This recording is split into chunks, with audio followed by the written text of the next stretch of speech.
Haya. Hatimaye tunasonga mbele na picha mpya tena hapa, ikiwa mara ya kwanza tunashika mic tena kabla ya mwezi wa 6. Tunaanza sehemu ya kwanza. Picha inakwenda kuanzia katika mgawa mmoja. Kuna kijana mmoja ambaye ni mfanyabiashara mzuri sana huyu hapa. Leo anaingia katika hoteli moja ya kijamii, yani ni hoteli ya kitamaduni. Walikuja kula hapa maeneo ya Poriani, hoteli za kitamaduni kule China. Walichagua kuja kulia hapa. Basi huyo dogo anamuita Wang Ling. Basi leo alikuwa anapongeza kwa kazi kubwa aliweza kuifanya. Kumbuka wote wafanya biashara. Asante muita hapa leo Mr. Zhao ambaye ni kamanda mkuu manager. Yang Ling amefanya kazi kubwa leo, apandishwa cheo. Nitakwenda kufanya kazi na Mr. Zhu kaskazini mwa mji kwa sababu juhudi zako zimeturidhisha. Huyu lakini mzee akufurahishwa sana. Mheshimiwa, huyu kijana kikweli amepata mkataba mkubwa sana mkamilisha kupatikana kwa mkataba wa ujenzi. Kwa kijana huyu kaonesha mahiri katika biashara, pia kwa upande wa masoko kaongoza kawa champion. Mheshimiwa, nashukuru sana. Sitakuangusha katika nafasi ulionipa. Basi mkuu wa kitengo alimpandisha cheo bwana. Atafanya kazi upande kaskazini na Mr. Zhu. Lakini Mr. Zhu ni kama kupenda ile swala. Mr. Zhu ndo huyu. Wewe ndo Yang Ling? Ndio mimi hapa. Nimesikia majina yako muda mrefu lakini sijawahi kukuona. Mr. Zhu. Acha kunisifu bwana. Mimi ndio kijana mdogo, wewe ndo mwenyeji wangu. Mimi sio mwenyeji. Hapo uliposhanikaribia ni hatua moja tu unanikuta. Alafu mimi nishazeeka, wewe ndo kanipita muda wote. Mr. Zhu. Dogo huyu ni mgeni katika huu uwanja wa mashambulizi ya biashara. Ila ni mkali huyu dogo kweli. Alipita katika chuo cha polisi. Sasa ungekuwa polisi tu. Kwa nini ungia katika masuala ya biashara kati wewe umesomea polisi? Una akili katika polisi. Asema mimi sikuingia pale kwa sababu kiwanda ni tofauti, yani mambo yanabadilika sasa hivi. Kwa hiyo nimeona niingie katika sehemu nitakuwa nipatia pesa. Lengo si kupata pesa. Basi Mheshimiwa, nakwenda kuwa msaidizi wako Mheshimiwa, naomba ushirikiano wako. Tupige cheers, ishara ya upendo katika kazi hii na mshikamano. Nataka kusema kibani kwamba sikutamani uwepo pale, lakini wangu kushauri kitu dogo. Katika bahari ina vina virefu. Bora ungepita mtihani kipolisi ukawa polisi.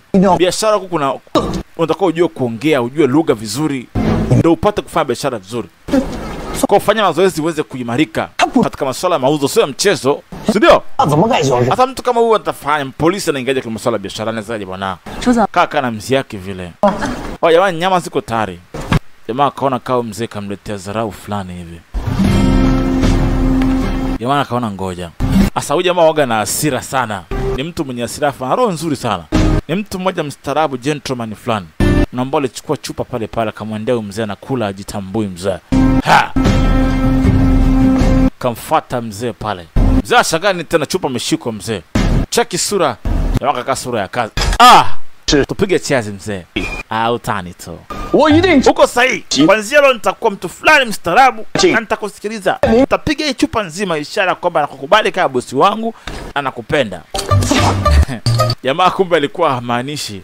Lengo lake tu amfanye mzee amzoee. Unajua mtu mgeni bana anza kukataa, lakini kumbe hana malengo mabaya. Jamaa kapiga chupa nzima pale pale. Mr. Zhu, wewe ukunywa, basi mimi nakuchukulia ishara kama umekunywa. Basi tunywe pamoja. Tupige cheers kwa moja, ishara mshikamano. Cheers jamani. Mheshimiwa, tupige cheers mimi na wewe mpaka tushibe. Asa wakaamua pige cheers washindane kunywa. Ambao siku wakapiga cheers walikunywa sana. Baada ya kunywa hapa, toto kacheze mchezo. Basi wana mchezo wao mmoja wa kitamaduni waga wanapenda kucheza. Huu mchezo ni wa kitamaduni, kumbuka wapo katika hoteli ya kitamaduni yani. Sasa baada ya kunywa hapa wakalewa sana. Kila mtu alilewa kweli, yani hali ikawa mbaya. Kusherekea Mr. Zhu akapitiwa yani. Akalewa mpaka akazirai.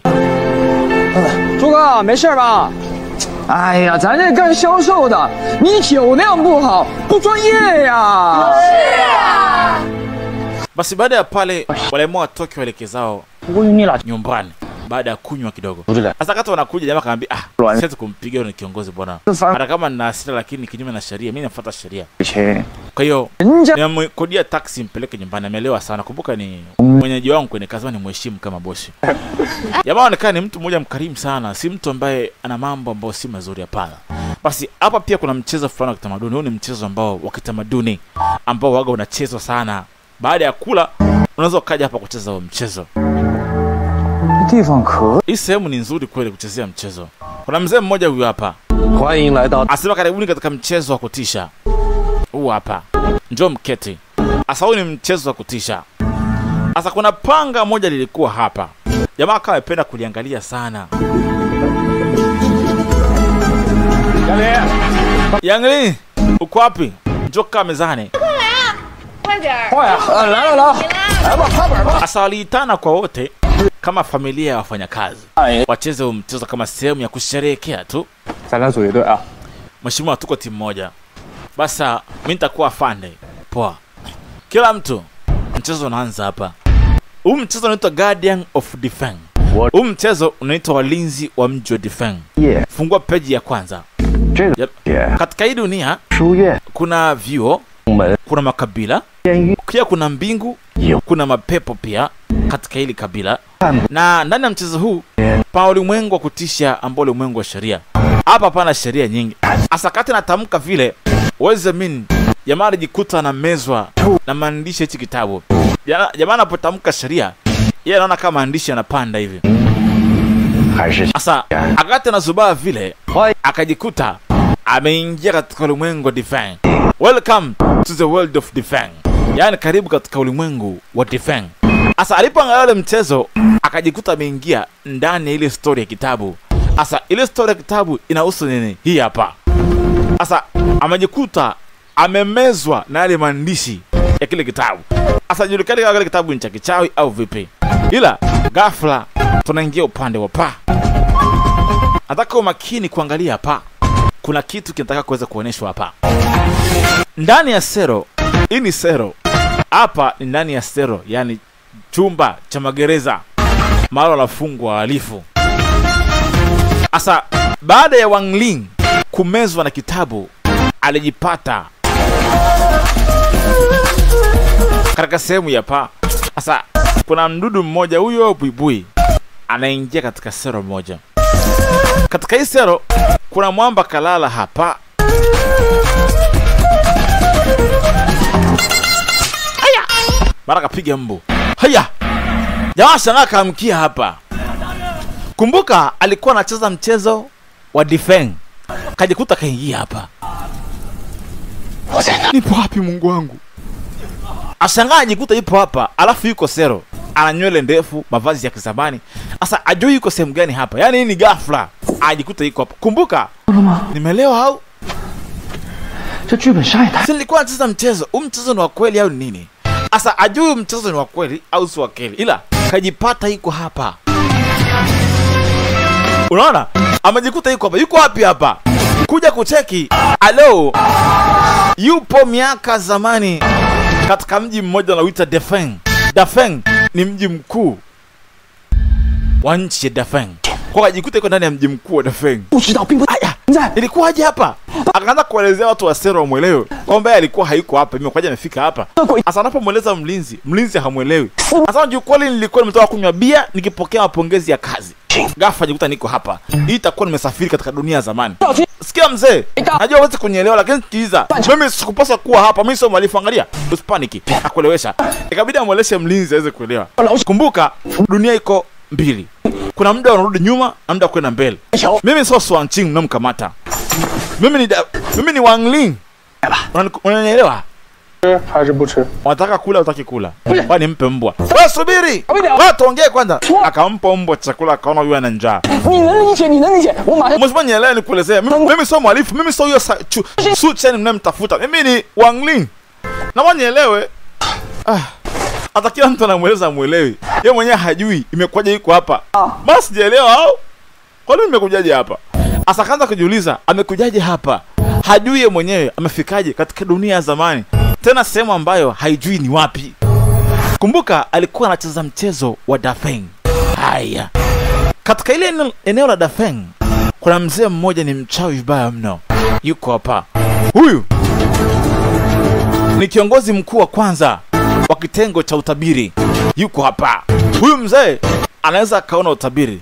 Kuna ishara aliweza kuiona katika mawingu. Hii itakuwa ni muungano wa nyota 9.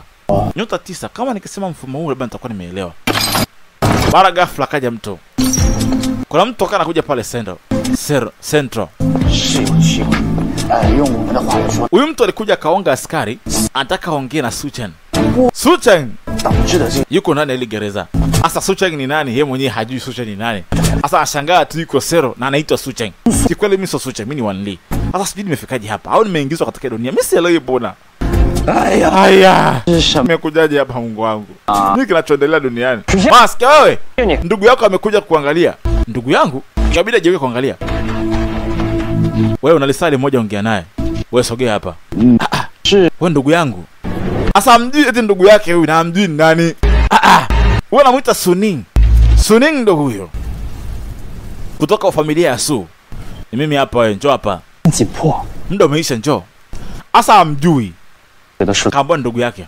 Askari nimewapa hela kama 300 hivi. Wakuvushe ng'ambo kwa uishie kwa amani. Usipaniki. Sikia. Shika. Kuna kitu akampa pale. Wewe kisu. Sikua hicho kisu kitakusaidia, msaada wangu umeishia hapo. Fanya mpango wako utoroke hapo. Nishakupa kisu. Kimbilia kaskazini na usiwahi kurudi hapa. Ukimbie uende. Usirudi tena hapa Dafeng. Nenda mazima. Wewe ni nani? Wewe ni nani kwani? Maana unajua unajua pozi gani ni Nyang? Ni Nyang, wewe ni Nyang. Ni Nyang. Asa kumwangalia akajikuta kama anamjua. Yaani kumwangalia akajikuta kama anamjua. Kwamba huyu ni mdogo wake katika familia aliyopo. Wewe ndo Suning. Sasa ni Nyang. Acha utani basi. Acha jifanye unijui. Dafeng. Ndo wapi hapa eti? Kwa nini falme gani? Falme gani? Ni ufalme wa ngapi? Karne ya ngapi? Nikosa gani? Nimekosea nini mpaka nifungwe namna hii? Hii sio juu yako wewe. Baba yetu kafanya makosa. Siku 3 zilizopita baba alikuwa anasafirisha kodi. Ghafla zile pesa za kodi ya serikali zikaibiwa. Kama silver 150 ziliibiwa. Baba yao alikuwa anasafirisha silver za serikali zikaibiwa. Baada ya kuibiwa, ukifanya kosa basi familia yako yote inakamatwa na kizazi chako chote kinafungwa lakini hukumiwa. Baba yangu anasubiri adhabu. Kwa hiyo njia pekee ya kufanya na kusaidia kama ndugu yangu, toroka, kimbia. Wanawake zetu watakamatwa, waekwe sero na kufanikishwa kazi za kujiuza kama adhabu ya kifalme. Mbona huku ni kuzimu? Jamani, shoka huku ni wapi? We, shida nini? Miguu yangu imeshindwa kutembea. Hebu subiri sekunde moja. Baba yako alifanya kosa gani? Baba yako mimi nifungwe nini sasa? Baba yangu ni mkuu wa familia yetu. Lakini pia wewe ni binamu yake. Kwa ndugu zake pia wanakamatwa na kuhusishwa na kosa kifanya. Kwa ni kawaida ukifanya kosa familia, familia nzima inakamatwa na kutumikishwa. Wanawake hauawi, wanaume wanauawa au kufungwa. Uko sahihi? Familia yangu ya Su kwa sasa inakwenda kupotea. Familia yangu inakwenda kupotea. Lakini inabidi niondoke sasa, sina namna. Ila msaada wangu wa mwisho kwako ndo huu. Kama huwezi kutoroka ndugu yangu, kufa kwa amani na upende muda uliobakiza. Msaada wangu umeishia hapo. Subiri. Nini tena? Njoo mara moja. Hii mara ya mwisho inakuja. Njoo hapa. Sikia. Naomba nipatie file la kesi nione. Kesi ipi? Nione kesi yangu inanihusu ili nijue nafanyaje. Nione kesi baba yako ikoje. Lakini huwezi kupata file la kesi hivi hivi. Kumbuka huko Sero hapa. Huwezi kuletewa. Wewe fanya mpango nipatie daftari la kesi. Mimi nishughulikie tutoke hapa.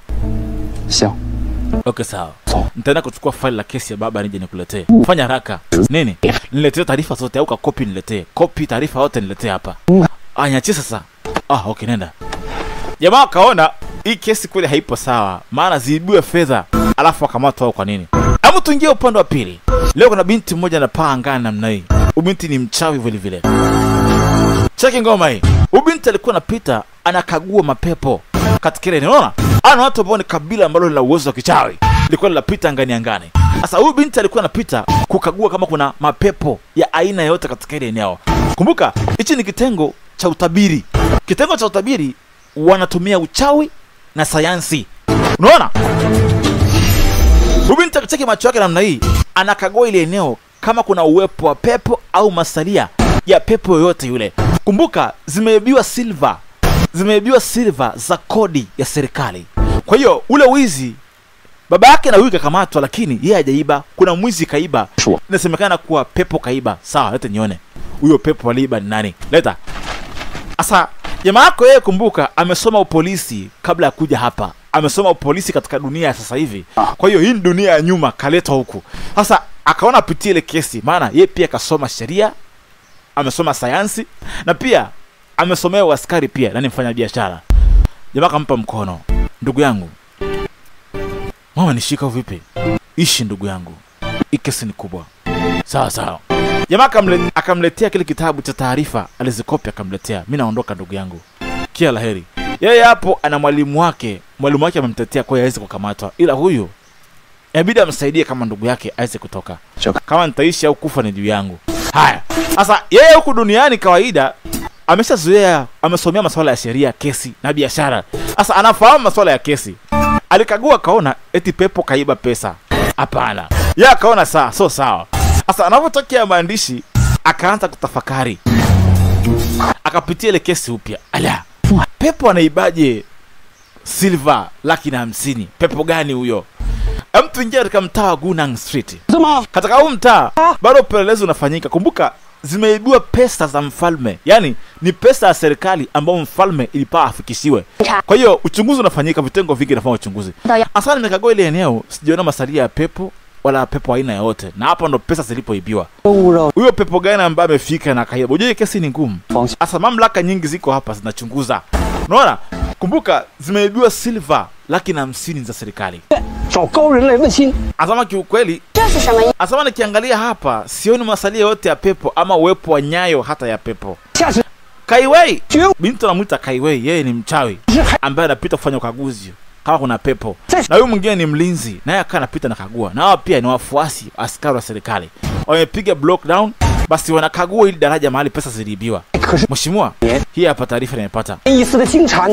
Kama ukaguzi umefanyika haraka, hapajaonekana na masalia yote ya pepo. Na maana huyo pepo gani kaiba silver zikalipuka? Mbona sielewi? Huyo ni pepo gani kafanya wizi namna hii? Chap, jamaa kasepa. Na speed kweli kwa subiri.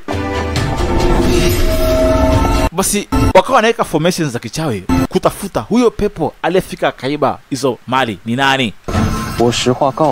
Hata tu niwe mkweli kwako, hii kesi mjaribio la Lord Wei. Uwezekana kama jambo likienda vibaya katika mji huu, Su Pingji atakamatwa na wenda akahukumiwa kawawa general.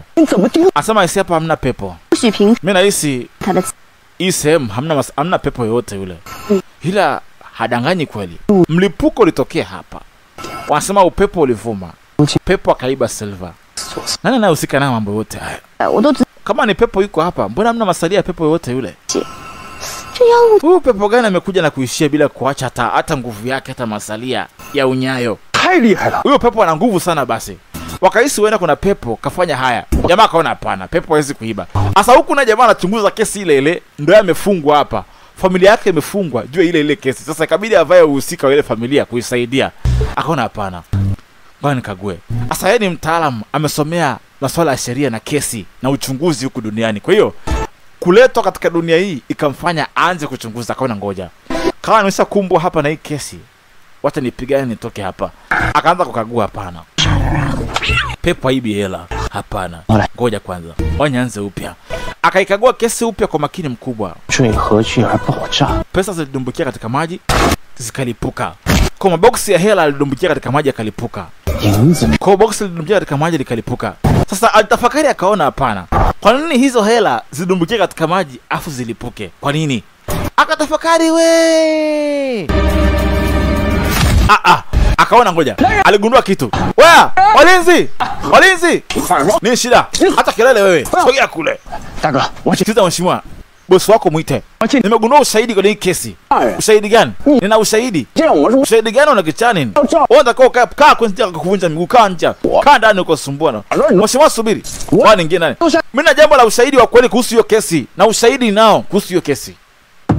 Basi akaletwa kwa kiongozi. Lieutenant. akaletwa haeleze huo ushahidi ambao anaujua kuhusu hiyo kesi. Binti naye akaja kusikia kuna mtu ana ushahidi. Maafisa wote wakaja pale wanaochunguza ile kesi. Hao wote ni maafisa wanaochunguza hiyo kesi. Sasa hajai kuwaona. Heshima kwenu wakubwa. Shushan. Wewe Sushan. Nasikia ulifungwa siku 3 kwa kosa la baba yako, si ndio? Na mjomba wako, nasikia una ushahidi eti unao kuhusu hii kesi, unafahamu kitu. Kwa nini useme leo? Sasa nakumbuka aliletea ushahidi na ndugu yake akamwambia usimwambie mtoto nimekuletea kitu kama hicho. Hamna shida. Asema nilimuita ndugu yangu akaniletea ushahidi wa faili nikapitia. Suning. Suning aliletea ushahidi wa faili nikapitia. Jamaa kaona ngoja. Baada kupitia ile faili la kesi uligundua nini?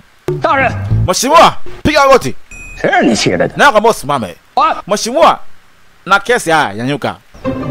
Jamaa akitetea kwamba natatua hii kesi kwa kaporusa kuinuka. Atuambie umegundua nini? Asema hakuna pepo yote aiba hizo hela. Hizo hela kaiba mtu. So pepo hawezi fanya kosa la wizi wa hela. Akashangaa. Kwa mtu kaiba hizo hela. Endelea. Ikabidi msikilize kwa makini, unaona na kitu kweli. Kumbuka hawa na dunia ya zamani kwa hawajui mambo ya dunia kisasa. Hebu tuelezee kwa wazi. Asama kweli kesi wala sio ngumu, kesi sio ngumu. Kwa mujibu wa walinzi wanavyotoa ushahidi, mjomba wangu alipoa hizo silver asafirisha kumpelekea mfalme, si ndio? Na alitembea njiani takriban lisali 1.5 kufika pale na hizo silver 150,000. Silver 150,000 ni pesa nyingi sana. Afu ghafla upepo katokea. Baada ya upepo, sanduku na farasi kwa tayari na vita.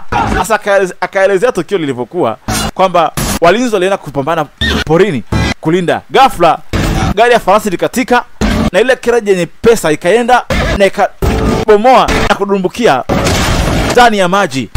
Pesa zikaingia katika maji. Kuingia kwenye maji, hizi pesa zikawaka moto, zikalipuka. Unaona? Kwa nini silver zilipuke namna ile? Unaona? Hizi pesa zililipuka zote kwa jinsi inasemekana zikapotea. Asa mheshimiwa, mmegundua ushahidi wote katika hizi kitu nilichokieleza hapa? Ushahidi gani mbona tukuelewi? Mheshimiwa, silver 150,000 zina uzito gani? Acha kuongea upuuzi usikia. Watu wazima sisi ujue. Ni kama vile kama silver ni 16, maana yake ni kama 1 2 3 tani 9 na 30. Ndio, tani 9 na 30. Ukipiga hesabu ya haraka ni mzigo mzito. Kwa hiyo maana yake farasi hawezi kwenda mbio kwa lisala 1.5 akafika pale kwa haraka hivyo, kwa sababu mzigo ni mzito na farasi yatembea polepole. Ndio. Asema silver tani 9 kusafirishwa kuvushwa na farasi uaga inakwenda farasi yuko polepole. Uanze mtaa wa kwanza mpaka mtaa wa mwisho. Farasi huyo hana spidi. Kwa hiyo mpaka farasi afike pale itakuwa takriban masaa 3 au 4. Lakini kwa jinsi mjomba wangu amefika ni lisali 1.5, maana yake mzigo farasi alikuwa anavuta ulikuwa ni mzigo ambao ni mwepesi.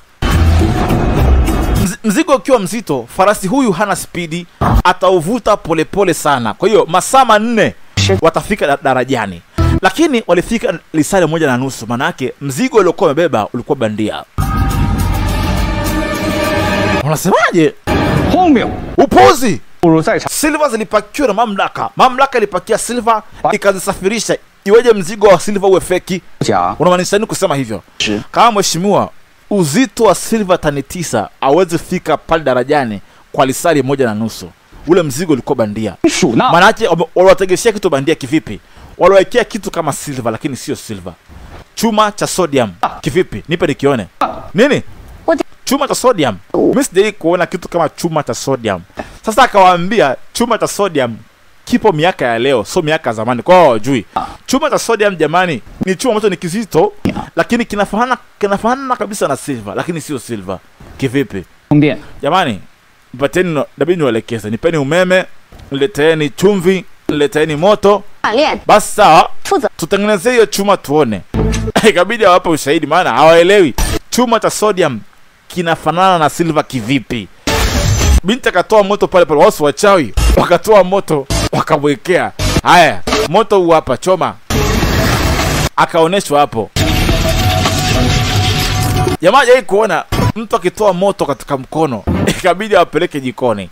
Sasa kwa kuwa yeye kasoma katika dunia ya sasa, akaja akawaelekeza, akachukua chumvi ya mawe, akaisagasaga. Basi haya masuala ya chemistry, akaonyesha kwamba mtu anaweza kutengeneza silver bandia, na ikaonekana kweli ni silver bandia, mkafikiri ni original. Basi akawapa msaada. Subirini kidogo, inachukua masaa 4 hii kuungua mpaka kukamilika. Wakasubiri masaa 4 yakapita. Basi baada ya kuchuja ile maji, akayaingiza katika moto, akatia moto tena. Hapa masaa 2-3 tunasubiri kidogo. Hatua hii ni ngumu kidogo. Haya, wakasubiri. Asa wao waelewi jamaa anafanya kitu gani. Yeye kaambia alete vifaa tu, yeye akaanza kutengeneza.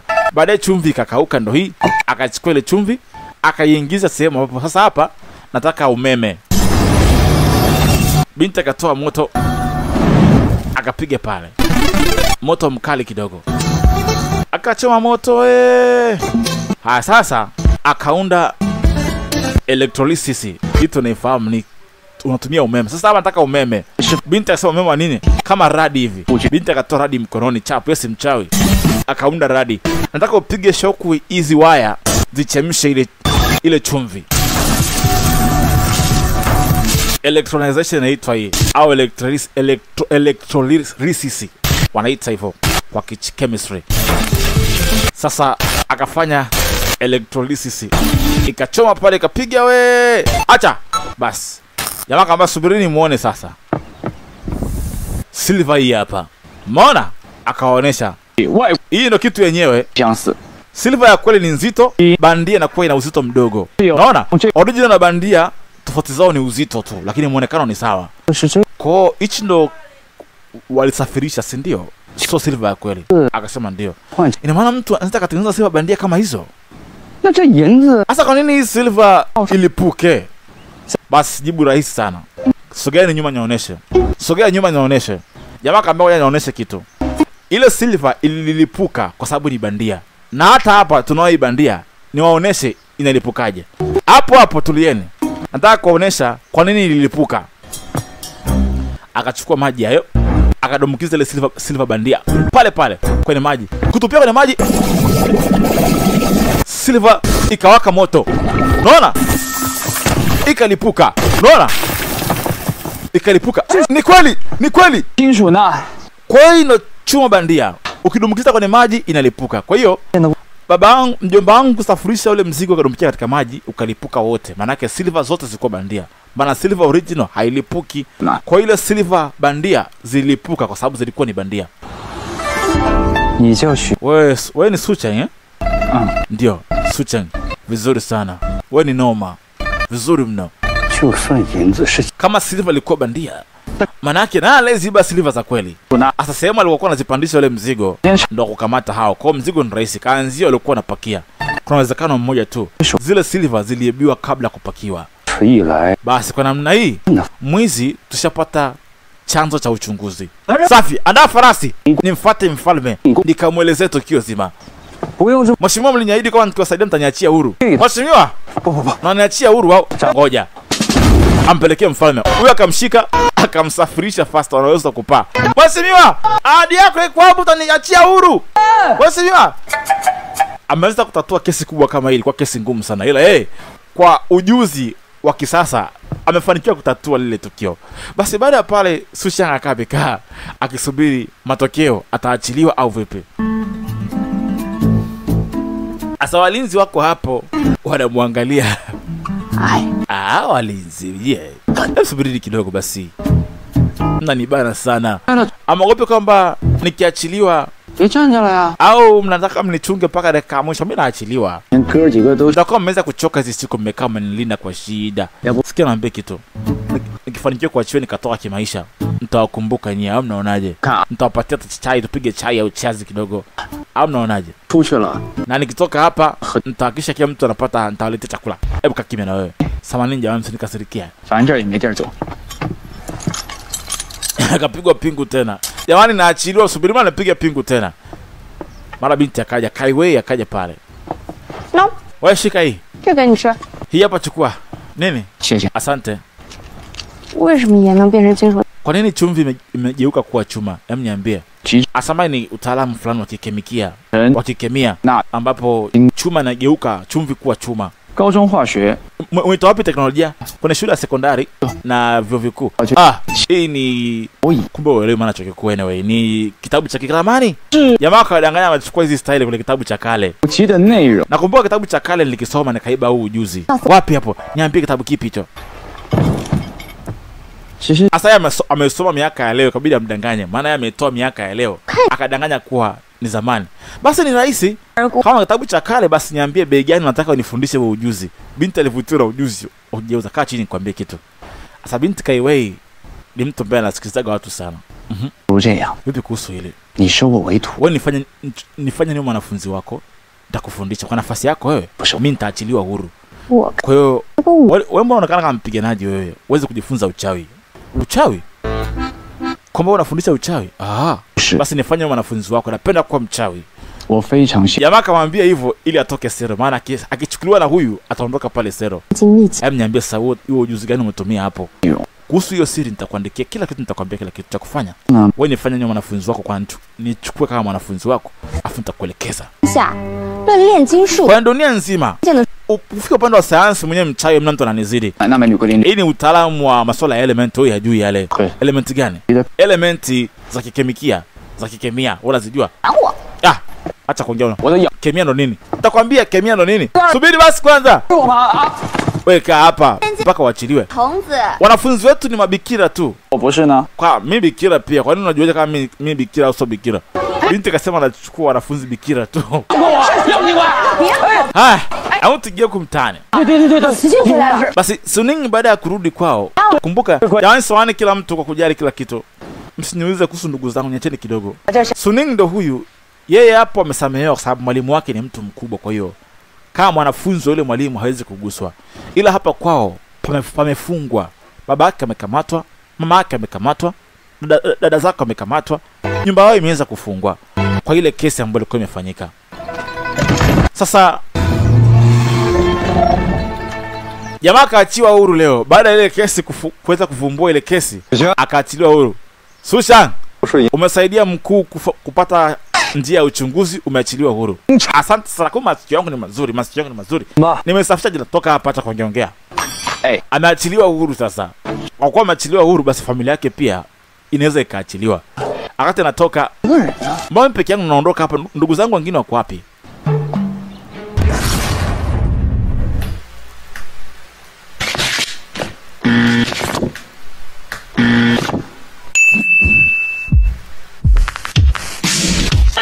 Ya sasa huduma ya DJ Hero za movie zake zote zinapatikana kupitia WhatsApp. Kutokana na kuwepo kwa wingi wa wateja wanaopenda movie zetu, basi ameboresha huduma kupitia simu ya mkononi. Katika mitandao ya kijamii basi leo unaweza kutumiwa movie na ukaangalia kiganjani. Tunapatikana kupitia mtandao wa WhatsApp. Tunafanya huduma yetu nzuri kabisa kupitia namba za simu za DJ Hero 0742140135. Unapata huduma safi kabisa ya movie kwa haraka zaidi. Usipate shida sana. Chukua namba ya simu, njoo WhatsApp.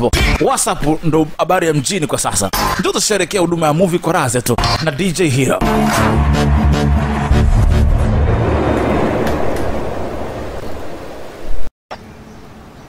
Tare.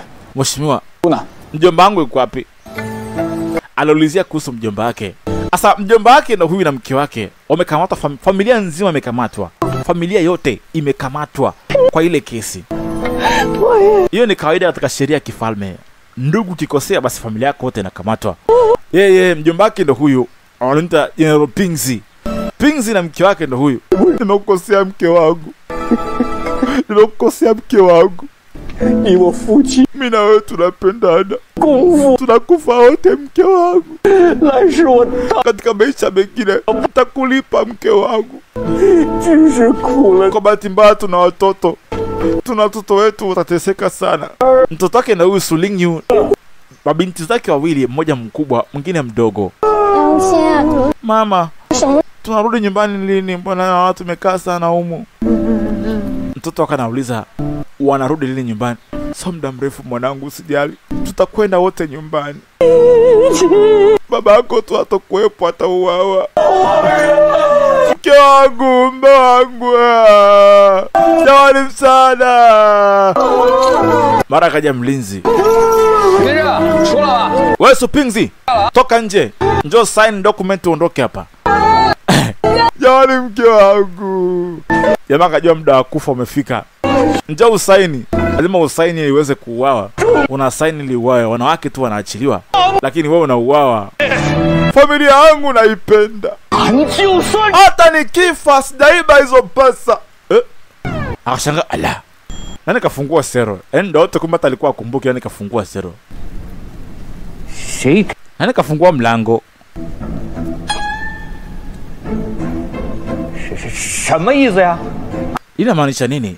Tuko huru au?走。 Au nifunge tena? Hapana, tunaondoka mheshimiwa. Mke wangu, tokeni nje, mlango umefunguliwa, muone au? Kweli? Tuko huru. Wakaona wamefunguliwa ni kweli ya. Nyo walikuwa waamini kesi ni kubwa. Walikuwa waamini kama wameachiwa. Tumeachiwa kweli au? Njia ndo ipi? Si huku mke wangu. Wakaamua nyate. So huko kule. Familia nzima ni vitupu hawa. Asa jamaa amekaa hapa anasubiri ndugu zake waachiliwe. Kumbuka yeye ndo kawakomboa. Wewe ndo mjomba wangu au? Wewe mpuzi ni mdogo kama wewe, sogea kule. Samahani. Asa mwenyewe mjui mjomba. Kumbuka yeye mwenyewe hii dunia sio yake. Hata hajui amekujaje hapa. Asa mjui mjomba wake nani, kasikia familia yake pia wanaachiwa. Hamjui mjomba wake. Akaona ndo huyu ni. Wewe ndo mjomba wangu au? Toka hapo kichani ni. Toka hapa kama mbali na mimi wewe. Unachanganyikiwa nini? Sasa hawa ni baadhi ya wafungwa pia wameachiwa siku moja na wamaliza vifungo vyao wameachiliwa. Sasa yeye akaja akakaa hapa msubiri mjomba wake atoke. Na hiyo familia yake ambayo anasikia ni familia yake, ikabidi akae asubiri. Kwa nini mjomba wangu anafananaje? Sura yake ikoje? Mjomba ndio huyu Supingzi, akatia saini apate kutoka.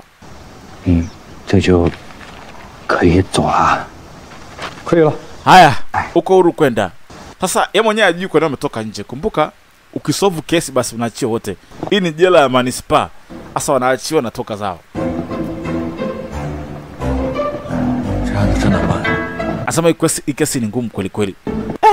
Mara yangu ya kwanza kutoka, nimetokaje? Sasa wenyewe ajui, mzee mwenyewe aamini. Kumbuka ni mlinzi mkuu wa kifalme pia. Ni mlinzi wa 7 katika jumba la kifalme. Sasa haelewi ametokaje hapo. Wewe unatudanganya hao? Unajua kesi inashangaza. Tulikuwa tuko sawa tu. Hii kesi ni kubwa. Tumeachiwaje? Mara kasikia subiri. Mheshimiwa. Ndio mkuu. Niko chini ya amri na nasikiliza. Mzee anaogopa. Ashangaa ameletewa mavazi yake ya kazi. Haya, mavazi yako ya kazi ndo haya. Nimerudishwa kazini mama. Mke wangu. Nimerudishwa kazini. Ashangaa amerudishwa kazini, akaona hii kesi imefutwa hii. Mpaka amerudishwa kazini manake ameonekana yeye hana hatia. Mzee akarudi kujitamba. Kiongozi, naomba tafadhali nisafishie wasiwasi wangu. Familia yangu wamesimameni juu. Simameni wote. Kwa mujibu wa sheria, familia yako ikikombolewa na mmoja akikomboa familia mnaachiwa wote. Kuna mtu amesafisha makosa yenu. Wow! Mwanangu Suning kasafisha kesi jamani.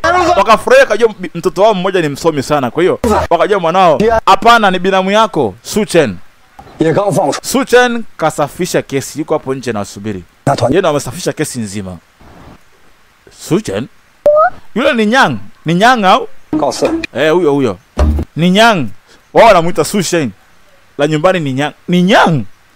Ndo kasafisha kesi. Yule mpuzi yule. Kumbe mwenye huu mwili alikuwa ni mjinga mmoja. Sasa jamani, kama ameikomboa familia muda ambao ilikuwa iteketee. Familia yote ilikuwa ishasafishwa tayari, ishafungwa. Na jumba lao lilikuwa lishataifishwa tayari.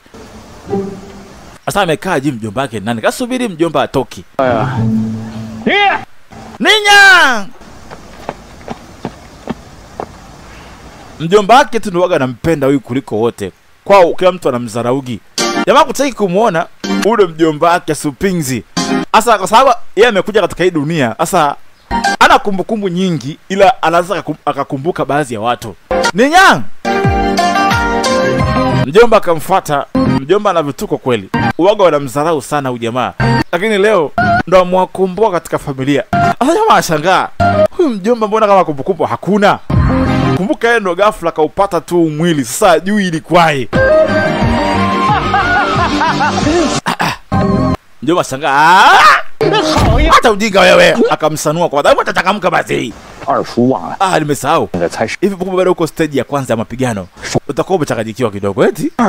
Mjomba. Kumwangalia kumbukumbu ikaja. Huyu mjomba anapenda kuficha ficha hela. Ni mtani mmoja, mtu mmoja mtani sana, afu anapenda kushika hela, anaficha ficha hela. Kumbe ndo mjomba. Kumbukumbu ikaja ambao hata haijui toka wapi.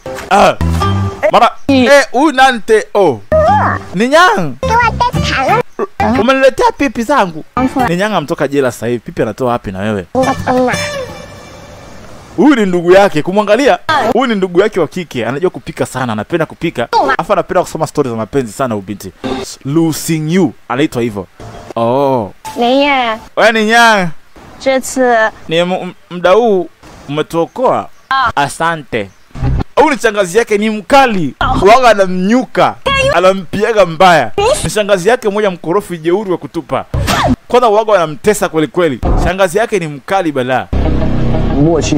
Usinyone kisa ni mdogo. Hata maskini pia anafanya mabadiliko kama watu wengine. Usijua kajutia baadaye. Puzi! Shangazi yake waga anampiga kweli kweli. Jonja mjinga. Akamkumbuka wote, kumbukumbu zikaja. Na hizi kumbukumbu hajui katoa wapi. Shangazi ndo wewe umeteseka, pole. Waga wana bifu na shangazi yake. Watu washangaa, kaambia shangazi pole, imekuaje? Jamani, tumeteseka wote, lakini fujo shida zinatunganisha kwa kitu kimoja. Ongera familia. Mama akatoa mkono. Mume wake mwenyewe anamuogopaga mke wake, anatandika huyo. Mzee akaona tuende nyumbani kwanza. Kwanzia la kuendelea ni Nyang, tutakula naye meza moja, usimtengetenge tena bana mke wangu. Namtangaga sana huyu kijana. Leo katuokoa eti. Kama sio yeye, huwa namwekea vijiko vyake mezani pia nakula na sisi. Nitaangalia. Hapo sawa mke wangu. Ni Nyang. Jamani, shangazi nakushukuru sana. Ni Nyang ni mtu mwema, katuokoa leo. Kwanzia leo nitafanya maamuzi mapya. Familia yetu ni kitu kimoja. Tunaponea chupuchupu janga hili, tufurahi, tukale. Twende nyumbani mama. Mke wangu, tumeteseka eti jamani. Mama twende nyumbani. Basi wakaamua kurudi nyumbani. Na familia yao ilikuwa imeweza kuhukumiwa kifo. Sasa imeachiwa kwa msaada wake Sushan. Haya, wanakwenda furaha tele kweli kweli. Basi familia ilikuwa ishaandika kwa taarifa ya habari kwamba familia hii imeteketea. Leo imeingia mtaani. Basi kabla wafurahi kidogo, kabla kwenda nyumbani, wakapiga kamari sehemu nini. Wakaamua shangae kidogo, wachangamishe kichwa, watoe stress. Janga lilikuwa kubwa sana, kwa wasingeza kupona hata kidogo. Basi wakawa wanafurahia pale huku na kule, wakapita mtaani, wakacheza michezo mingi kweli kweli, kusafisha majina yao pale mtaani, maana kila mtu aliwaona kwamba ni familia ya watu wezi. Basi kutoka pale ilikuwa ni furaha tele kweli kweli yani. Baada pale walikuja kwao nyumbani. Sasa hapa nyumbani Suning alikuwa peke yake nyumbani. Kumbuka Suning ni mtoto wao ambao anamdekeza sana huyu kijana. Waga anadekezwa mno. Basi akaamini familia yake imeweza kuisha. Anasema kuku zangu tutakuwa peke yetu kuanzia leo. Bora niwaachie tu mwe huru. Familia yangu hamna mtu tena. Mkaishi kwa uhuru mtaani kwenu. Atakia walea tena wale. Wakatoa kuku nje akawatoa. Kwa hiyo akatoa kuku zote nje, yani anatoa kuku nje. Basi baada ya kuamini kwa familia yake imekamatwa na nini, akaona hawezi kapona. Mimi Suning nimejifunza kusoma na kuandika. Mwandishi wa mashairi. Naelewa kila kitu kuhusu mashairi. Naelewa kila kitu kuhusu majumba ya kifalme. Lakini nimeshindwa kukomboa familia yangu. Akana jilaumu sana baada ya elimu aliyokuwa nayo haijamsaidia kuokoa ndugu zake, mama yake, baba yake. Wapo gerezani wote, ameshindwa kuwasaidia. Alijiona mtoto fulani ambaye amethaminiwa na wazazi, alafu ameshindwa kuokoa. Hali hii ikamjaribu, ikamfanya akili yake aone kama dunia inamjaribu. Amesomeshwa na familia, amedekezwa sana, akaamua jinyonge. Familia wanakuja, kumbuka tayari Sushang amekomboa familia. Jamani, Familia ikashangaa, ndugu zao majirani wakawa wanashangaa. We, mume wangu. Ona. Nini? Kuku zetu ziko nje. Ona, kuku zetu ziko nje. Si kuku wetu wale. Nani kawatoa nje? Nyumba yetu iko wazi. Mtoto wetu Suning maskini tusubiri nyumbani maskini. Itakuwa alikuwa anatuhangaikia maskini Suning wetu. Mtoto wao Suning wanamdekeza sana. Wakaenda kumuona. Kumbe Suning anajiwekea kitanzi ya jiue. Mimi Suning nitazaliwa tena katika dunia nyingine. Difeng itanikumbuka Difeng siku moja. Dafeng itamkumbuka. Akaona haya. Anajinyonga, wanaingia wanetu. Wanamkuta kajitia kamba. Yeye mwenyewe kuamini. Familia yote iko huru. Alafu yeye alikuwa anajinyonga juu yao. Na hawa hapa. Bala, kiti katoka. Kiti kutoka akajinyonga kweli kweli.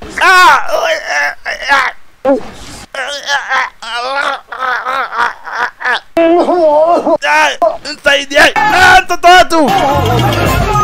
Kamba ikamning'iniza, akala jinyonga. Hii ilikuwa sehemu ya kwanza. Tukutane sehemu ya pili ya picha moja kali sana hapa. Nite DJ Hero. Tukutane katika sehemu ya pili. Tukutane huko.